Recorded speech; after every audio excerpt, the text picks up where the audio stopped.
as a creature from Jekyll Island. It was created on Jekyll Island, and it was on that island back in 1910 that the Federal Reserve was actually created at a highly secret meeting that took place there. See, Jekyll Island in those days was privately owned. It was owned by a small group of billionaires from New York. People like J.P. Morgan and William Rockefeller and their business associates. And they had an elaborate clubhouse there, still stands, you can visit it today. And they went to that clubhouse in the privacy of that island where nobody could even know who was there. And that is where they drafted the Federal Reserve System. And the reason for that secrecy is because they didn't want the world to know that a bill called the Federal Reserve Act, which was being sold to the American people as a means of controlling those big bad bankers, was written by the big bad bankers, you see. Had the public known that the Federal Reserve Act was written by the very institutions that it was supposed to control, well, of course, the scam would have been out in the open, and it would not have passed through Congress. And that's the reason for the secrecy. In fact, when they started up the Federal Reserve, they made sure that the media said, this act that's coming in, this new act, it wasn't called the Federal Reserve Act then. They were smart enough back in 1913, when they drafted this cartel agreement between all the big banks, they were smart enough to take it to Congress and ask Congress to take off the word at the top that said cartel agreement and put instead Federal Reserve Act. Of course, they pushed it through with a very small quorum on 23rd of December. When all the other congressmen were home having Christmas holidays, they pushed it through. If the creation of a Federal Reserve System in the United States was such a good idea, why was it done in such secrecy? Well, the Federal Reserve obviously always operates in secrecy. It doesn't want to let investors know and get, unfair advantages. So, you have to sort of keep it secret.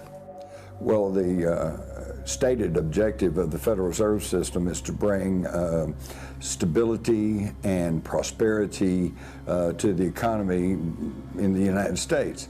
But I would simply say, let's look at history. The Federal Reserve System came into being in 1913.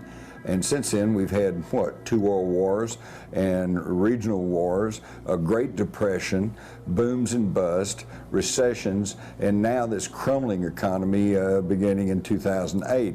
I submit that their track record is not very good. Woodrow Wilson was in the White House when the Federal Reserve System was enacted in 1913. Several years later, he said it was the worst thing he ever did.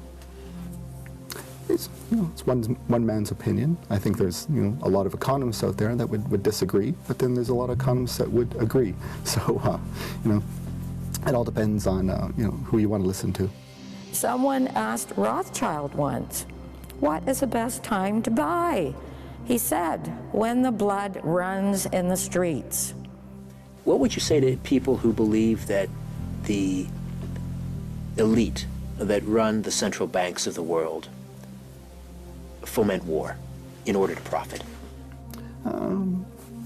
That's a claim I would like to see established by evidence. Anyone can make any claim. Thomas Jefferson warned us against the dangers of a central bank. In fact, he said that banking establishments are more dangerous than standing armies. Because once bankers gain control over your economy and over the money supply, then they basically control the country. So these are criminals. They have ended up being murderers. They will do anything to stay where they are. They're not going to give up this position. And I hate to say this, but it's not going to be easy. On the other hand was Alexander Hamilton, who was a very wealthy, aristocratic type person who said, no, rich people know how to handle money, so they're the ones that should be in charge of it. This was a big bone of contention from the very founding of the Republic. And so they tried the old Bank of the United States and then the Bank of America.